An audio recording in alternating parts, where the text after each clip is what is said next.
Selamat berjumpa kembali dalam pendalaman Sekolah Sahabat Cornelius Media. Bersama saya Pendeta Widodo Purwanto, dan malam hari ini saya ditemani oleh sahabat-sahabat saya. Senang sekali berjumpa, pendeta-pendeta. Pendeta Edward Taliwongso, apa kabarnya? Puji Tuhan, sehat. Pendeta Felix Gosal. Kabar baik, puji Tuhan. Puji Tuhan ya. Dan kita akan memberikan pendalaman Sekolah Sahabat pelajaran yang kedua, yaitu gelisah dan memberontak. Ya baik, saya rasa kita tidak sabar untuk membahas pelajaran yang menarik ini. Tetapi sebelumnya mari kita berdoa.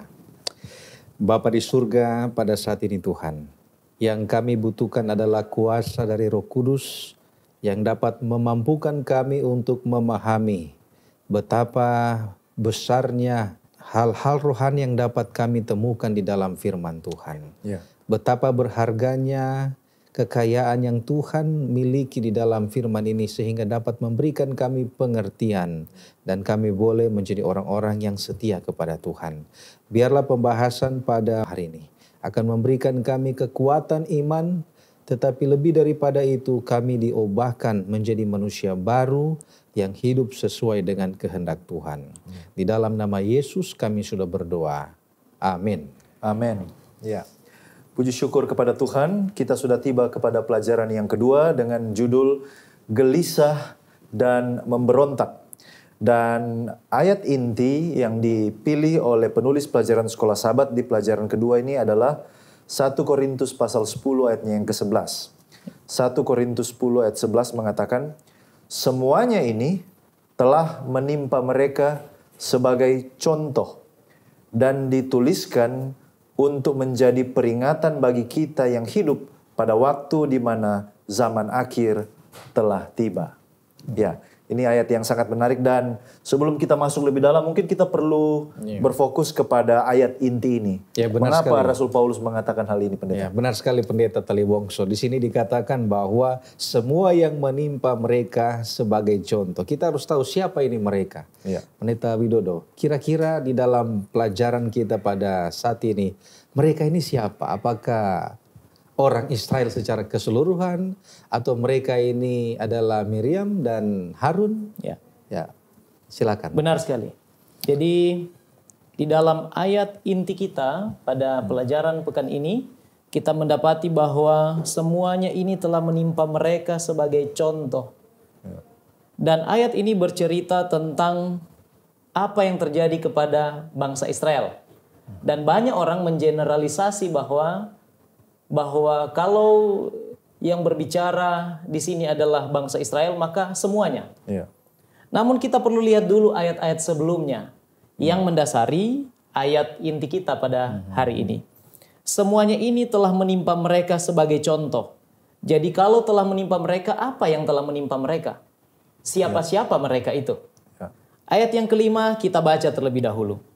Tetapi sungguh pun demikian Allah tidak berkenan kepada bagian yang terbesar dari mereka, karena mereka ditewaskan di padang gurun. Konteks ini terlihat di dalam Bilangan pasal yang ke-14. Ketika sebagian dari bangsa Israel yang diberi makan oleh Tuhan mana akhirnya memberontak, bersungut, dan meminta sesuatu yang lain. Dan pada akhirnya mereka mengalami nasib yang malang. Walaupun Tuhan mengakomodasi kerinduan mereka. Tetapi mereka di sini bukanlah semua bangsa Israel tersebut. Tetapi sebagian besar yang bersungut, memberontak, meminta sesuatu yang lebih dari apa yang mereka terima selama ini. Yang menurut saya dan menurut Alkitab adalah pemberian dari Tuhan. Kemudian ayat yang ke-6. Semuanya ini telah terjadi sebagai contoh bagi kita untuk memperingatkan kita supaya jangan kita menginginkan hal-hal yang jahat seperti yang telah mereka perbuat. Konteks ayat ini juga menceritakan tentang pemberontakan bangsa Israel ketika mereka dikuasai oleh nafsu rakus. Jadi mereka di sini adalah sebagian dari bangsa itu. Kemudian ayat yang ke-7 juga mengatakan bahwa mereka jatuh kepada penyembahan berhala. Mereka meminta Harun untuk membuat satu patung lembu dari emas, dan mereka berjingkrak-jingkrak, bersorak-sorai dan menyembah patung itu. Dan mereka di sini pun ditimpa oleh kebinasaan. Siapa mereka? Sebagian dari mereka yang memilih untuk memberontak kepada Allah. Jadi dalam konteks ini bukan semua bangsa Israel pada waktu itu, tetapi sebagian dari mereka yang memilih untuk memberontak kepada Tuhan. Dan ayat yang ke-8. Pada satu hari telah tewas 23.000 orang. Di sana ada percabulan yang dilakukan oleh bangsa Israel. Mereka yang memilih berbuat cabul mengalami kebinasaan. Salah satu contoh. Mari kita buka di dalam Bilangan pasal yang ke-25. Bilangan pasal 25 di sana dikatakan tentang orang-orang yang mengalami nasib yang malang ini. Bilangan pasal yang ke-25 ayat yang ke-6 sampai dengan ayat yang ke-9. Kebetulan datanglah salah seorang Israel membawa seorang perempuan Midian kepada sanak saudaranya, dengan dilihat Musa dan segenap umat Israel yang sedang bertangis-tangisan di depan pintu kemah pertemuan.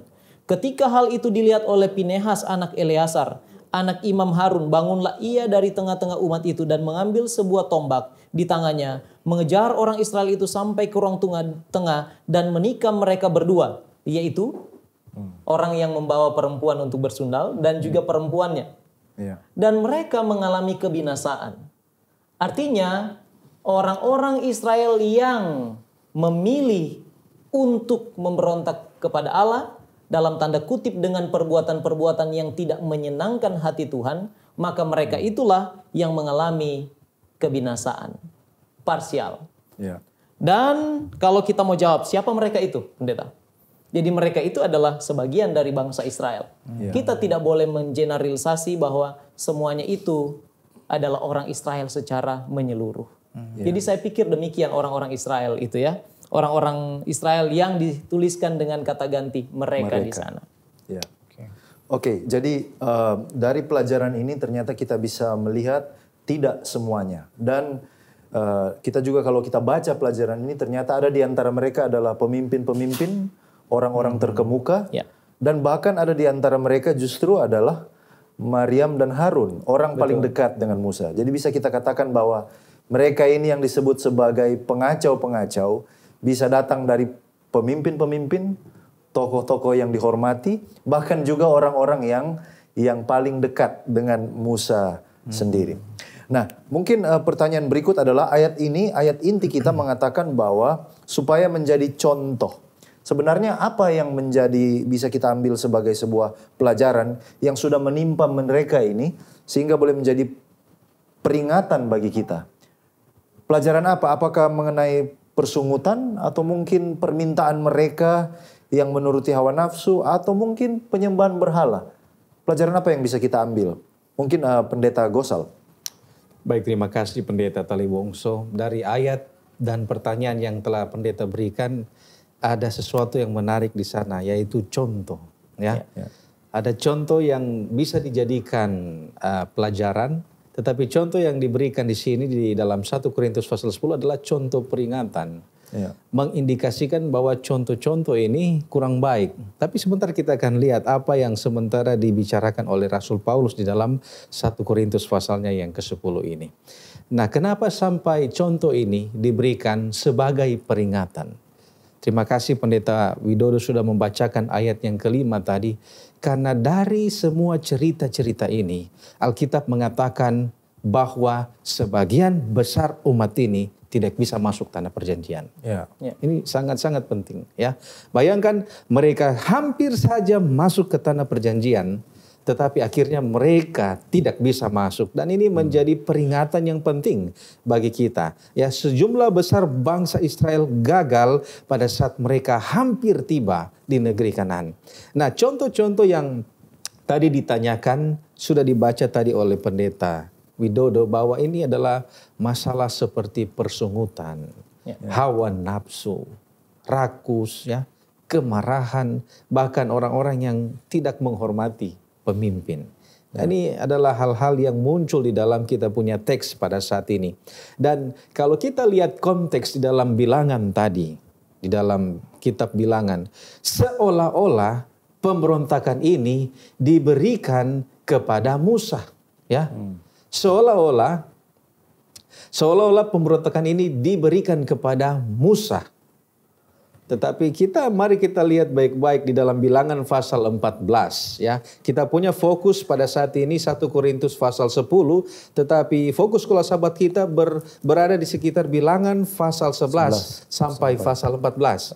Nah, kalau kita buka Bilangan pasalnya yang ke-14, ayatnya yang ke-11, saudara akan menemui sesuatu yang sangat mengesankan di sana. Ayatnya yang ke-11 di sana dikatakan, Tuhan berfirman kepada Musa, berapa lama lagi bangsa ini menista aku? Jadi konsep yang kita lihat di sini, pemberontakan yang terjadi, bagaimana mereka tidak menghargai pimpinan mereka, itu bukan masalah antara bangsa ini dengan bangsa ini. Tetapi mereka sementara menista Tuhan. Itu adalah masalah yang paling besar. Mereka tidak menghargai Tuhan sebagai pemimpin mereka. Mereka melupakan mujizat-mujizat yang telah diberikan Tuhan. Dan ini adalah contoh yang sangat baik. Tuhan katakan sudah 10 kali. 10 kali. Luar biasa. Nah, saudara-saudaraku yang terkasih, tetapi dari pelajaran ini, selain kita melihat peringatan-peringatan ini, ada pelajaran yang lain juga yang ditawarkan oleh pelajaran kita. Itu bagaimana Tuhan telah memberikan kesempatan demi kesempatan. 10 kali. Kesempatan demi kesempatan. Kasih karunia itu diberikan kepada bangsa ini luar biasa. Mereka ini hanyalah kumpulan budak di negeri yang lain. Mereka dibebaskan. Mereka bersungut. Persungutan yang pertama terjadi di tepi laut. Tetapi mereka bersungut, Tuhan buka jalan. Kemudian terjadi persungutan-persungutan yang lain. Tetap Tuhan bantu, dan Tuhan bantu. Dan ini menjelaskan bahwa Tuhan adalah Tuhan yang maha mengasihi. Dia memberikan kasih karunia yang luar biasa. Dan inilah yang harus kita pelajari. Contoh-contoh seperti ini. Sebagai umat Tuhan kadang-kadang kita sudah diberikan kesempatan.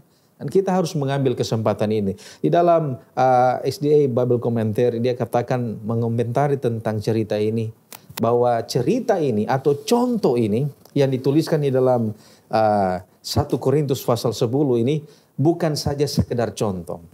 Tetapi contoh ini adalah contoh yang cocok sesuai bagi kita yang hidup di gereja saat ini. Kita bisa lihat sangat itu. Relevan, ya? Sangat relevan.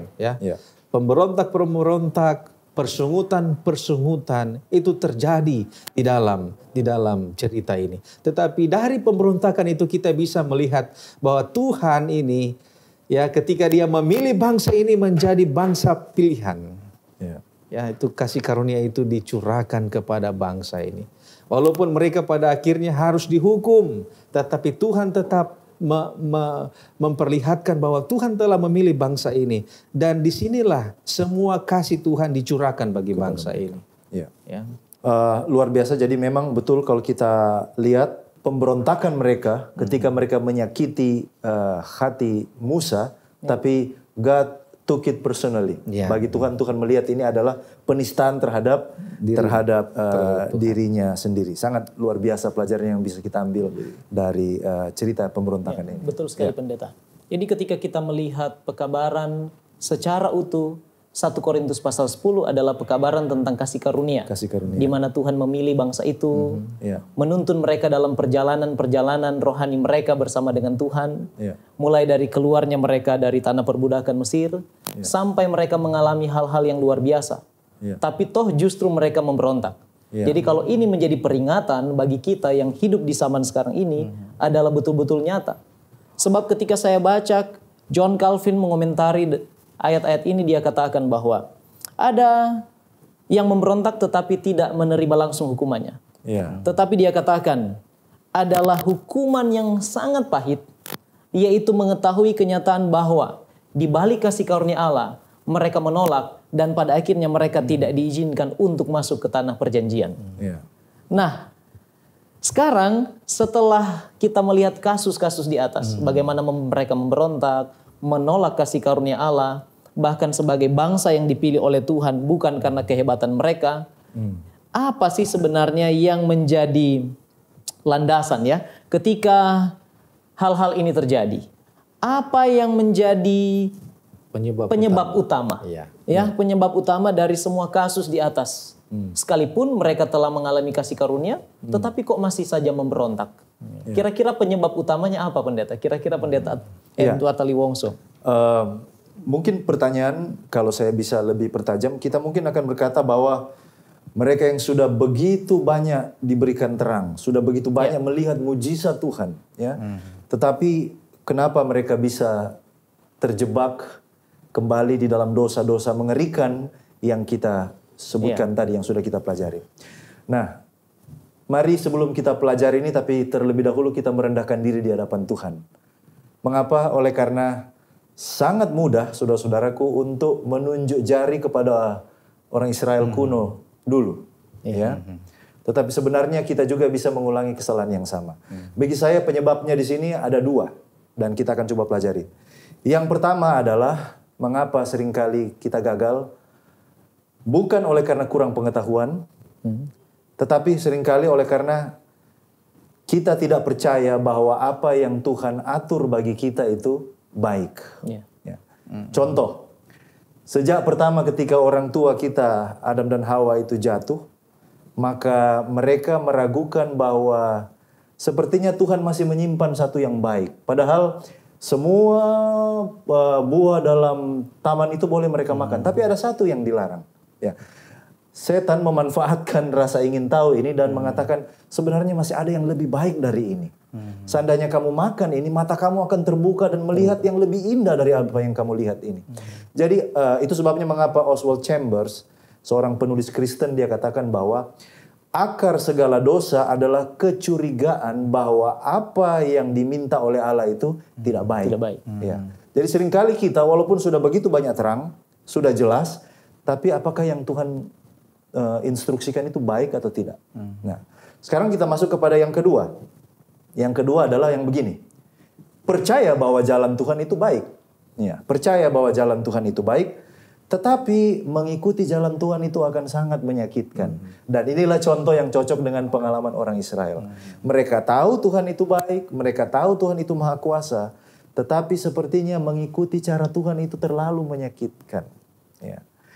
Walaupun mereka hidup sebagai budak di tanah Mesir, tapi sepertinya mereka menganggap di sana masih lebih nyaman, ya, daripada harus punya sebuah mimpi untuk memiliki sebuah promised land atau tanah perjanjian di mana mereka harus menghadapi kesukaran, kesulitan, bahkan mereka harus berperang melawan penduduk-penduduk asli daripada tempat-tempat ini. Ya, jadi Ellen White di dalam buku Patriarchs and Prophets halaman 290 mengatakan bahwa mereka yang menunda penurutan hingga setiap bayang ketidakpastian menghilang dan tidak lagi terdapat resiko kegagalan atau kekalahan, tidak akan pernah menurut sama sekali. Jadi mengapa bangsa Israel ini walaupun mereka sudah lihat mujizat, mereka sudah lihat kemuliaan Tuhan, oleh karena begini, oleh karena sifat dasar kita manusia cenderung memilih yang mudah, ya, tidak mau tantangan, tidak mau mengambil sesuatu yang mengandung resiko kegagalan, ya. Secara alamiah kita bukan risk taker, ya. Kita mau memilih yang apa? Yang aman-aman saja. Ya, kita tetap suka tinggal di comfort zone. Lalu saya teringat tentang kata-kata Yesus kepada ahli Taurat orang Farisi tentang pengetahuan mereka kepada firman, tetapi tidak membawa mereka kepada keselamatan. Contohnya waktu Yesus berdialog dengan mereka di Yohanes pasal 5 ayat 39. Yohanes pasal 5 ayat 39, di sana Yesus mengatakan, kamu menyelidiki kitab-kitab suci sebab kamu menyangka bahwa olehnya kamu memiliki hidup yang kekal. Tetapi walaupun kitab-kitab suci itu memberikan kesaksian tentang aku, namun kamu tidak mau datang kepadaku. Jadi ternyata di sini pengetahuan tentang kebenaran itu bukan jaminan bahwa kita akan setia kepada Tuhan. Karena akan tiba pada satu waktu di mana pengetahuan itu akan diuji. Lewat apa? Decision. Keputusan kita, mau ikut ambil jalan yang berat, jalan yang penuh resiko, jalan yang mungkin akan mengalami penderitaan, atau mengikuti yang mudah saja. Ya. Jadi inilah mungkin saya pikir letak kegagalan daripada bangsa Israel. Walaupun sudah begitu banyak yang mereka terima informasi, pengetahuan tentang Allah, bahkan tanda-tanda mujizat yang luar biasa, tetapi they just human, just like us. Ya, mereka memilih menempuh jalan yang mudah. Nah, inilah bahayanya kalau kita hanya mau menempuh jalan yang mudah saja dan itu melanggar akan perintah Tuhan. Baik, Saya pikir Pendeta. itu. Saya sangat setuju dengan apa yang Pendeta katakan di awal bahwa kita harus merendahkan diri. Ya. Sebab tidak ada yang kebal ya di Ya, antara betul. kita ya. Kita semua manusia yang lemah dan berdosa. Tidak salah kalau saya baca di sini bahwa contoh Israel ini sebenarnya adalah contoh yang sangat tepat untuk memberi kesan kepada kita manusia yang berdosa tentang pentingnya melakukan penolakan atau menjaga diri kita tidak melakukan kesalahan yang sama seperti yang Dilakukan. sebagian bangsa Israel itu lakukan, Ya. memberontak dan menistakan Tuhan. Nah, tadi disinggung tentang mujizat, Pendeta, Ya. bahwa mereka telah melihat begitu banyak mujizat. Kira-kira apa koneksinya antara iman dan mujizat? Apakah mujizat itu terjadi karena iman? Atau apakah dengan iman harusnya mujizat itu tumbuh? Atau dengan mujizat iman itu tumbuh? Kira-kira dalam konteks ini apa yang boleh kita ambil sebagai pelajaran bagi kita, Pendeta? Ya, terima kasih, pelajaran yang sangat baik sekali. Tentu harapan kita adalah, ini harapan kita ya, idealnya adalah ketika orang mengalami mujizat Tuhan, imannya dikuatkan. Tapi mari belajar dari sejarah. Mari belajar dari sejarah. Kalau kita perhatikan 1 Korintus pasal 10 ini, maka ini angka 5 sangat menarik di 1 Korintus pasal 10. Di 1 Korintus pasal 10 itu Rasul Paulus mendaftarkan ada 5 privilege. Ada 5 kesempatan istimewa, tanda ajaib yang Tuhan berikan kepada mereka. Kalau saya bisa sebutkan, mereka berada di bawah perlindungan awan, mereka melintasi laut, mereka menjadi pengikut Musa, dibaptis dalam awan ke dalam laut, mereka makan rohani yang sama, minum minuman rohani yang sama, ya. Ada 5 privilege. Tapi Rasul Paulus juga mendaftarkan ada 5 pemberontakan. Ya, jadi 5 privilege dibalas dengan 5 pelanggaran dosa berat. Artinya apa di sini? Ternyata mujizat tidak selalu bisa membuat orang bertobat. So sad ya, sedih sekali, tapi memang itu kenyataannya. Dan kalau kita lihat ke perjanjian baru, ini bukan hanya terjadi di bangsa Israel saja. Contoh ketika, kalau saya mau ambil tentang bagaimana Yesus menyembuhkan 10 orang kusta. Kita tahu ceritanya, berapa yang kembali? Hanya 1 orang yang kembali dan sujud menyembah. Lalu kemudian cerita tentang bagaimana Yesus mau ditangkap di Taman Getsemani, lalu kemudian ada seorang pengawal yang namanya Malkus, masih ingat? Dia mencoba menangkap Yesus dan Petrus berusaha untuk melepaskan Yesus, dia ambil pedang dan dia memotong telinga daripada Malkus. Saat itu Yesus mengambil telinga itu dan menyambungkan kembali ke tempatnya. Mujizat. Mujizat yang luar biasa. Tapi apa yang terjadi? Apakah Malkus bertobat? Jawabannya tidak. Tetap dia ikat tangan Yesus dan dia bawa untuk menghadap kepada imam besar.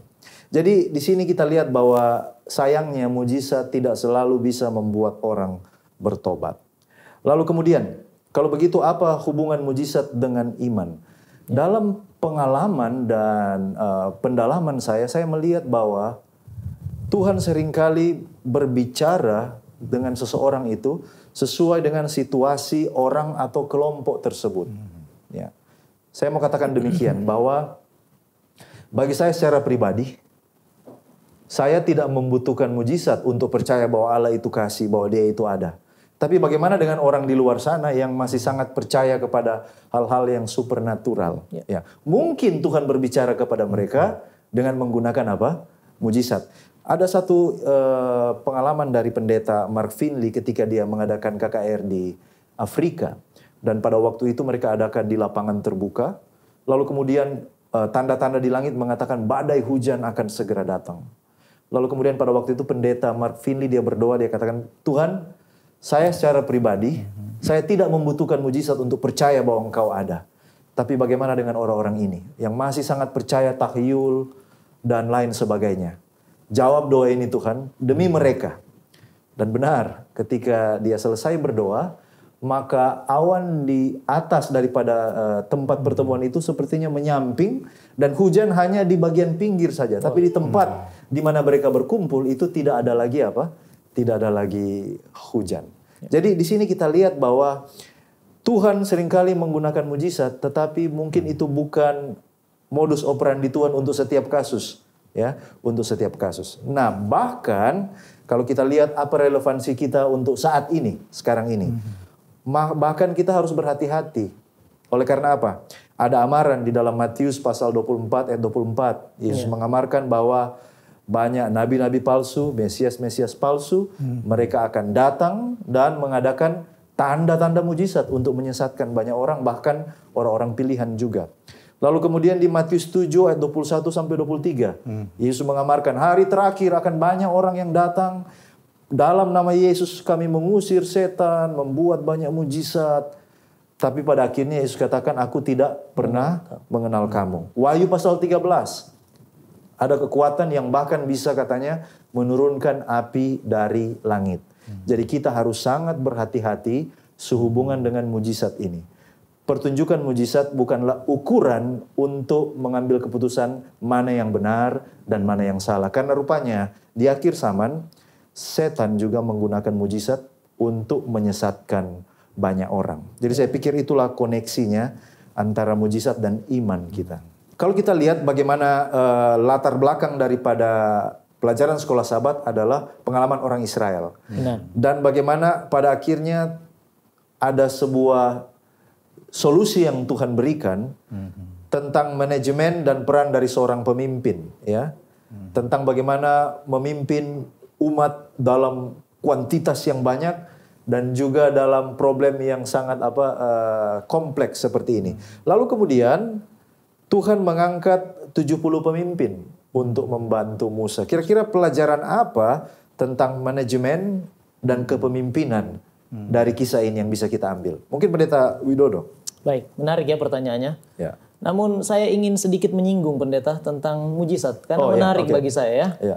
Karena dikatakan mujizat bisa jadi hanya bagi orang-orang yang percaya supranatural. Ya. Contohnya dalam Alkitab kepada Firaun dan bangsa Mesir. Karena mereka sungguh percaya kepada hal-hal yang bersifat mistis. Dan Tuhan nyatakan kepada mereka. Walaupun tidak membawa kepada pertobatan.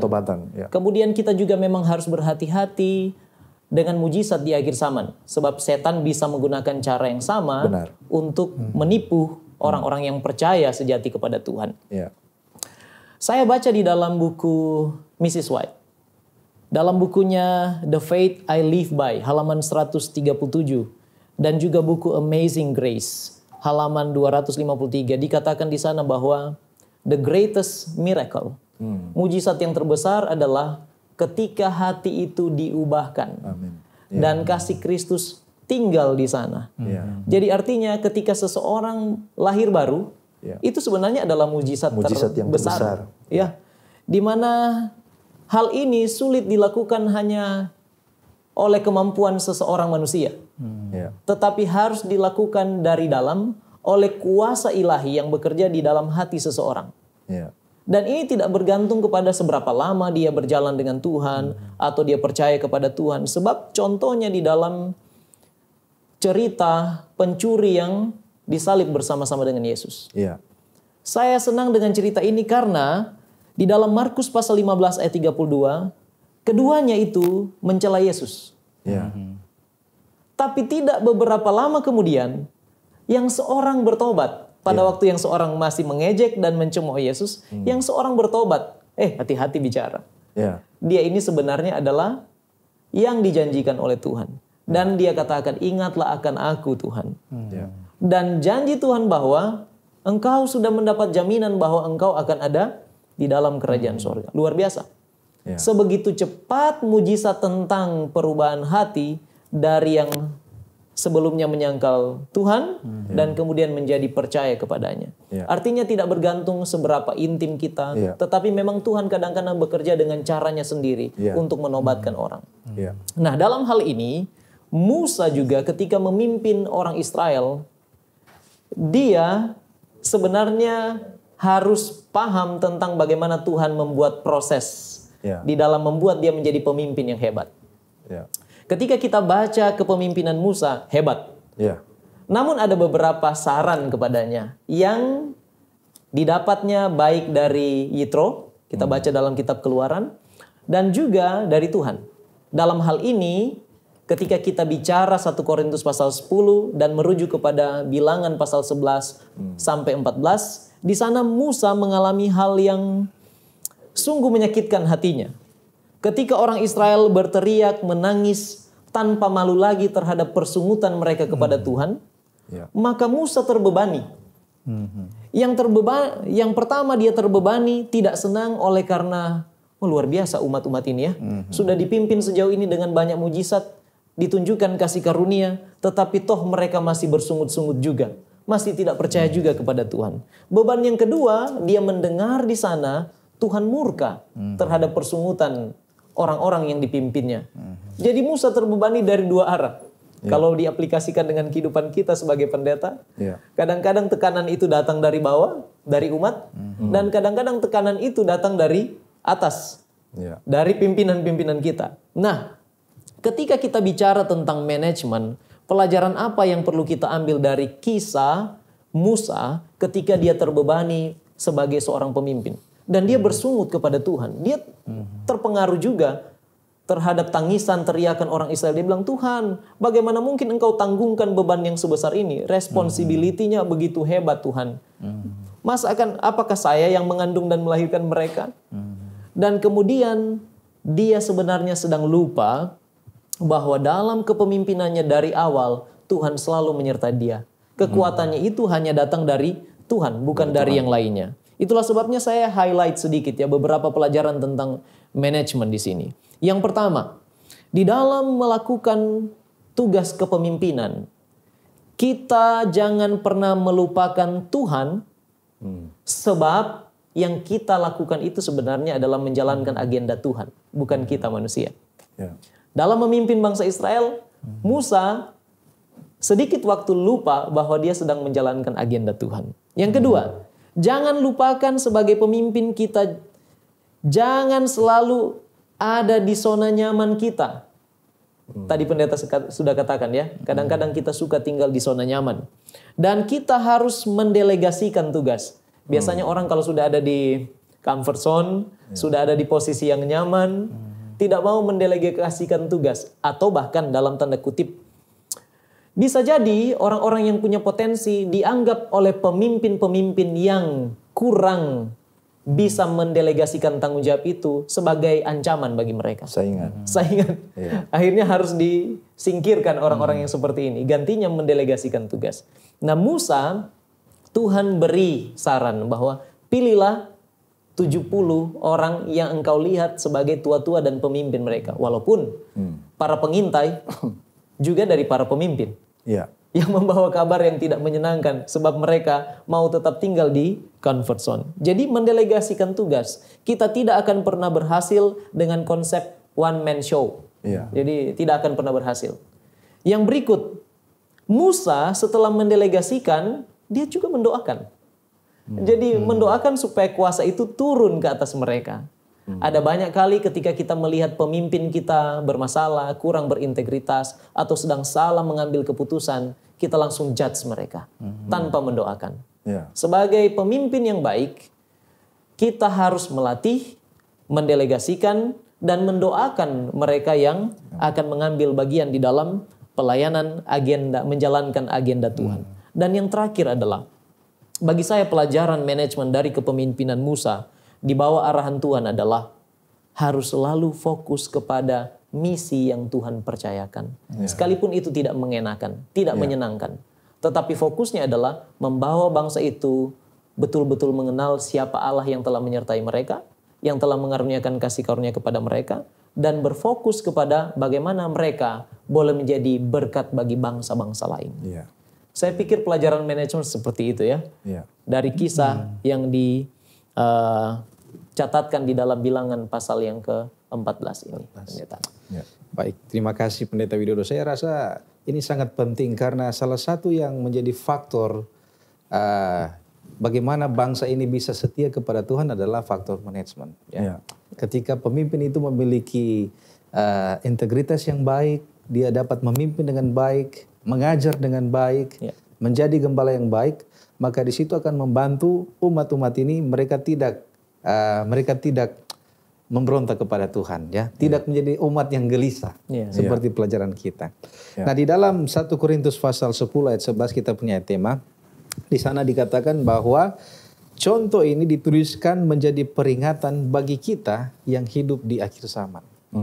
Kira-kira akhir zaman ini zaman yang mana? Ya, ya ini sangat menarik oleh karena agak tidak mungkin kita baca ayat ini lalu melewatkan frase yang terakhir itu ya, akhir zaman. Apakah ada penanda? Ya, apa akhir zaman yang dimaksud di dalam ayat ini?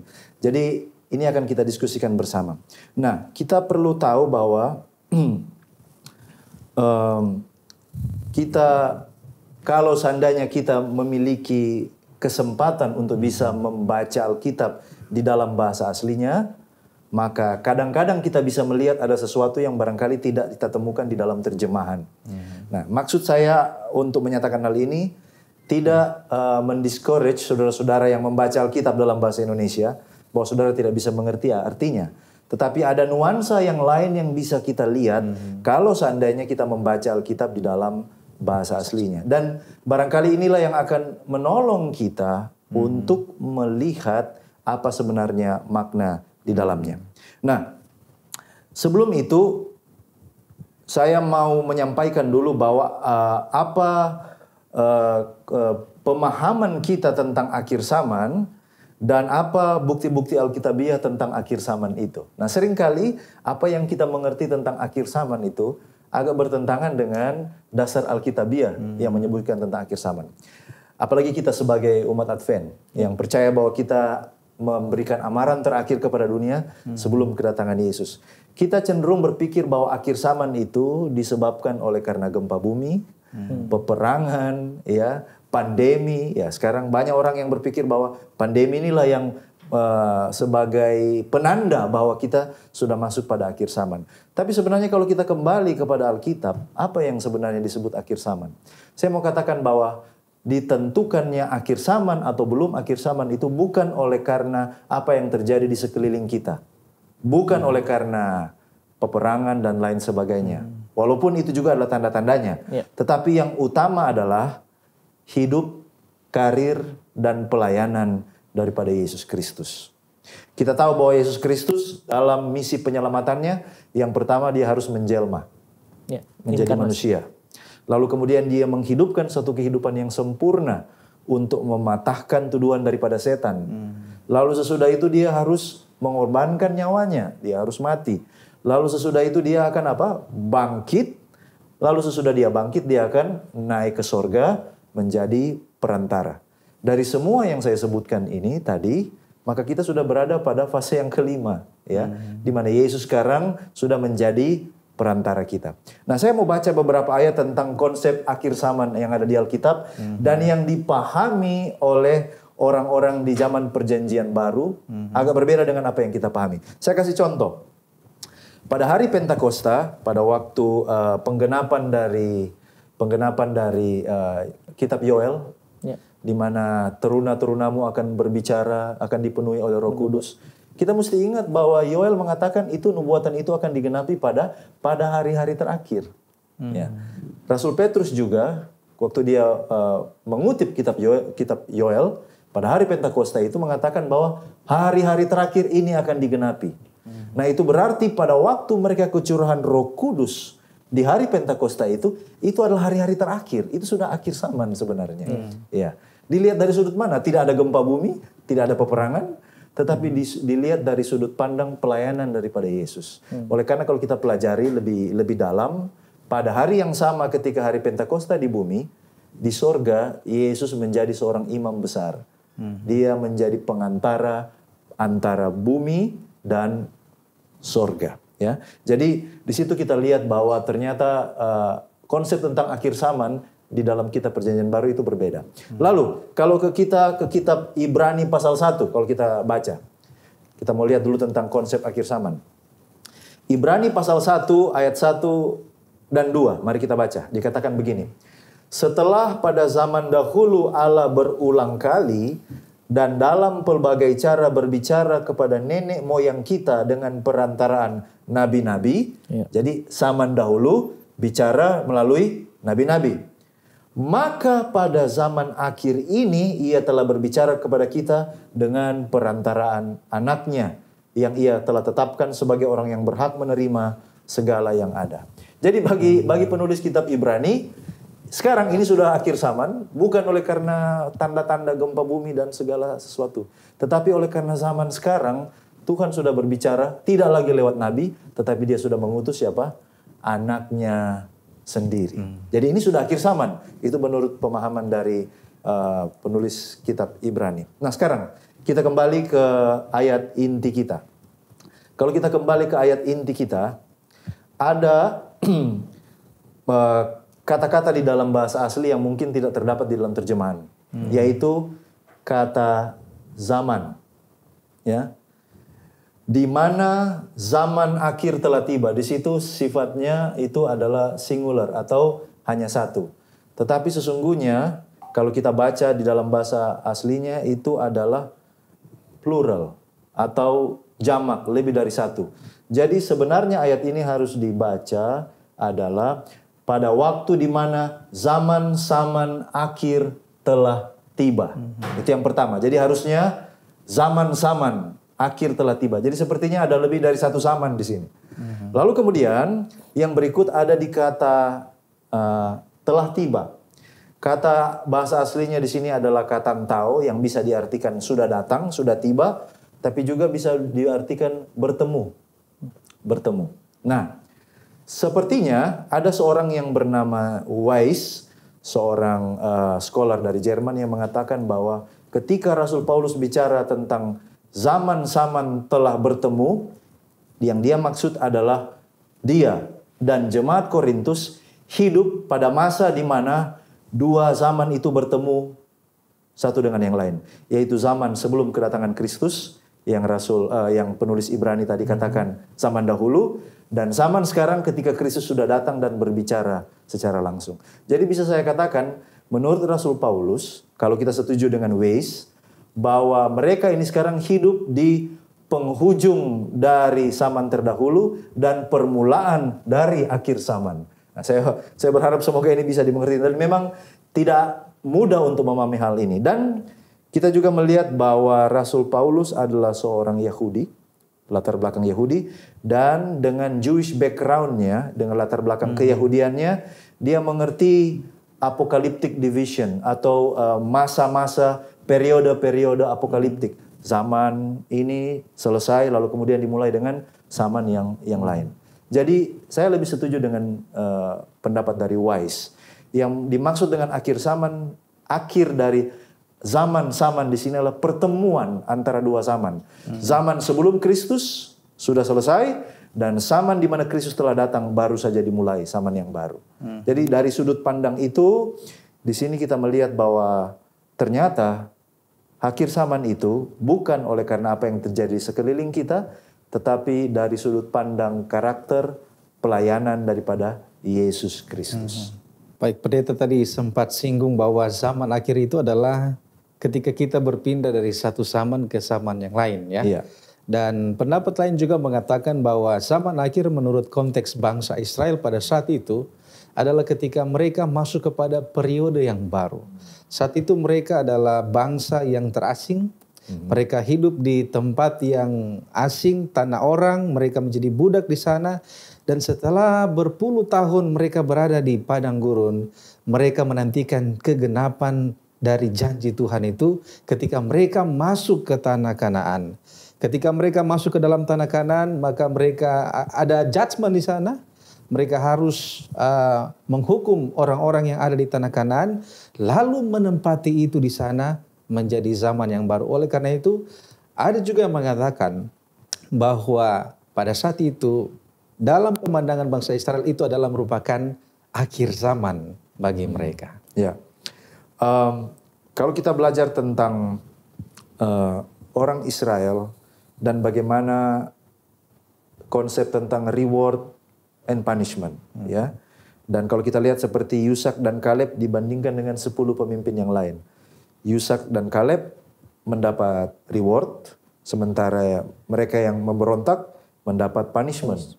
Nah, apakah konsep ini asing di dalam Alkitab atau selalu ada di dalam Alkitab dan dalam kekristenan? Mungkin ada pandangan teologisnya di sini. Pendeta Widodo mungkin ada yang mau disampaikan tentang hal ini, sehubungan dengan konsep reward and punishment di dalam Alkitab? Baik, saya percaya bahwa konsep reward and punishment ini bukanlah sesuatu yang asing ya. Ya. Sebab Tuhan itu tidak pernah berubah. Ya. Kalau berbicara dari kacamata kasih karunia, banyak orang yang mengatakan bahwa zaman teokrasi di perjanjian lama berbeda dengan zaman grace atau kasih karunia di perjanjian baru. Padahal toh sama saja.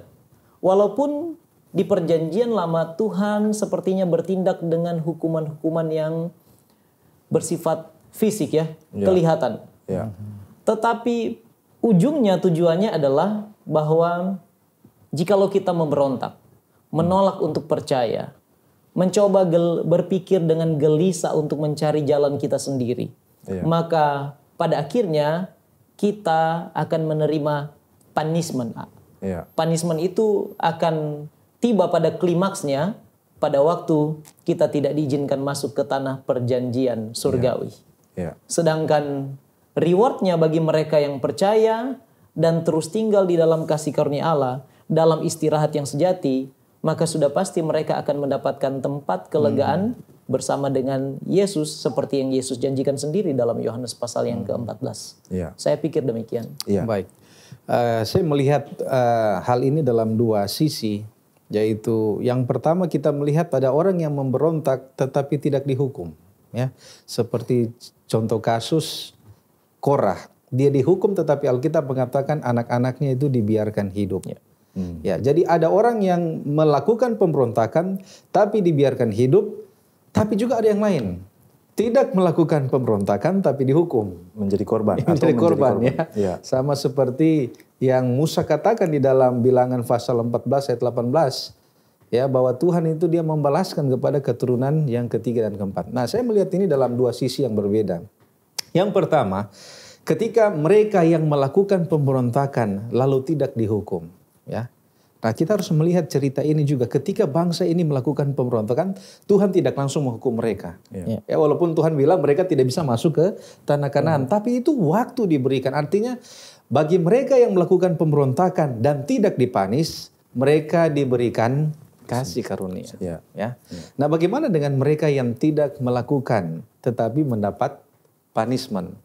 Seperti yang Bilangan pasal 14 ayat 18 di sini, Musa mengatakan Tuhan itu berpanjang sabar dan kasih setianya berlimpah-limpah. Ia mengampuni kesalahan dan pelanggaran, tetapi sekali-kali tidak membebaskan orang yang bersalah dari hukuman, bahkan ia membalaskan kesalahan bapa kepada anak-anaknya, kepada keturunan yang ketiga dan keempat. Ini agak kontras. Ada kontradiksi. Tuhan kok itu maha kasih, panjang sabar, tetapi kenapa keturunannya diingat-ingat terus sampai yang ketiga, keempat masih saja diingat-ingat, bahkan nanti dibilang akan dapat hukuman. Baik saudara, ya, ada sesuatu yang ingin saya angkat di sini, yaitu kenapa sampai Tuhan mengatakan bahwa keturunan yang ketiga dan keempat ini akan dihukum. Nah, ketika Musa mengatakan ini, kata ini sama seperti yang pernah dia dengar. Kapan terakhir dia dengar itu? Keluaran pasal 20 ayat 5 dan 6. Di sana itu Tuhan juga mengatakan mengatakan sendiri bahwa akulah Allah yang cemburu, yang membalaskan kepada keturunan yang ketiga dan keempat. Nah, kita harus melihat dalam konteks apa Tuhan berbicara seperti itu. Kalau kita lihat, Tuhan berbicara itu dalam konteks penyembahan berhala. Kenapa sampai dosa-dosa yang lain tidak seperti itu, tapi dosa-dosa penyembahan berhala itu akan selalu dilihat sampai keturunan ketiga dan keempat? Karena itulah akibat dari penyembahan berhala itu. Kalau kita lihat hukum tentang penyembahan berhala di dalam Ulangan pasal 12 dan 13 sangat-sangat strict. Tuhan mengatakan, kalau ibumu, saudaramu laki-laki, saudaramu perempuan mengajak engkau untuk menyembah berhala, jangan engkau jatuh kasihan, tetapi apa? Bunuh. Artinya Tuhan tidak mau akar ini ada di tengah-tengah umat Israel. Nah, oleh sebab itu, kenapa sampai Tuhan katakan sampai ketiga, keempat akan mendapatkan hukuman? Karena itulah lingkaran, sama seperti lingkaran setannya. Bisa menular. Iya, kalau orang tuanya penyembah berhala, pasti anaknya penyembah berhala. Begitu juga dengan cucu dan keturunan-keturunannya yang lain. Dan kita bisa lihat itu dari sejarah bangsa Israel. Raja-raja bangsa Israel yang dimana mereka mengizinkan berhala itu masuk ke dalam kerajaan, maka itu kita lihat anak-anaknya, cucu-cucunya akan apa? Terbawa dengan budaya tersebut. Ya, jadi benar Tuhan keras dalam tindakannya ini, dan seandainya ayat Alkitab itu hanya Keluaran 20 ayat 5, mungkin kita berpikir bahwa Tuhan itu tidak adil. Tetapi ada juga Yeskiel 18 ayat 20 yang mengatakan orang yang berbuat dosa itu yang harus mati. Anak tidak akan turut menanggung kesalahan ayahnya, dan ayah tidak akan turut menanggung kesalahan anaknya. Orang benar akan menerima berkat kebenarannya, dan kefasikan orang fasik akan tertanggung atasnya. Jadi di sini kita harus membedakan antara hukuman dan konsekuensi seperti yang pendeta sudah sampaikan tadi. Jadi hukuman itu adalah tanggung jawab masing-masing. Tetapi konsekuensi dari pelanggaran generasi terdahulu atau pemimpin-pemimpin terdahulu, maka itu juga bisa dialami oleh kita yang hidup di zaman sekarang. Jadi di dunia yang berdosa ini seringkali kita menjadi korban karena kebodohan atau pemberontakan orang lain. Contoh seperti Daniel, ya. Mereka menjadi korban, mereka dibawa ke Babel oleh karena kefasikan daripada pemimpin-pemimpin mereka. Atau Yeremia dan juga Elia. Tetapi kembali bahwa kalau kita percaya bahwa Allah itu kasih, bahwa Allah itu adil, maka Dia yang akan mengadili dengan seadil-adilnya. Setiap orang akan menerima sesuai dengan perbuatannya. Dari pelajaran ini, disinilah kita lihat tentang bahayanya hati yang restless, hati yang gelisah dan resah. Ternyata dalam pengalaman orang Israel, kegelisahan dan keresahan dapat menimbulkan pemberontakan melawan Tuhan. Oleh karena betapa penting bagi kita untuk memahami dan mengalami the true rest, ya, atau istirahat ketentraman yang sejati yang berasal daripada Tuhan. Saya pikir inilah pelajaran yang bisa kita ambil pada saat ini, dan mungkin masih banyak yang ingin disampaikan, tapi waktu kita yang terbatas. Dan puji syukur kita akan berdoa untuk pembahasan firman pada hari ini. Mari kita tunduk kepala dan kita berdoa. Bapa yang penuh kasih, terima kasih Tuhan oleh karena kasih setiamu, di mana kami boleh sama-sama mendalami firman Tuhan, berdiskusi, bertukar pikiran, dan boleh mengambil pelajaran-pelajaran yang terbaik dari diskusi firman Tuhan. Kiranya pengalaman dari sebagian bangsa Israel yang memberontak pada masa yang lalu menjadi sebuah contoh bagi kami, contoh yang harus dihindari. Dan sebagaimana mereka bisa jatuh, kami pun punya kecenderungan yang sama. Oleh karena itu satu-satunya pengharapan kami adalah apabila kami bersandar kepada Tuhan, apabila kami benar-benar mengalami true rest, ketenteraman, kedamaian yang sejati, istirahat yang sejati di dalam Tuhan. Cabutlah dari hati kami kegelisahan, keresahan yang dapat mengarah kepada pemberontakan dan penyembahan berhala. Supaya benar-benar kehidupan kami akan menyenangkan dan memuliakan Tuhan. Terima kasih untuk berkat yang sudah kami terima. Di dalam nama Yesus Kristus kami sudah berdoa dan mengucap syukur. Amin.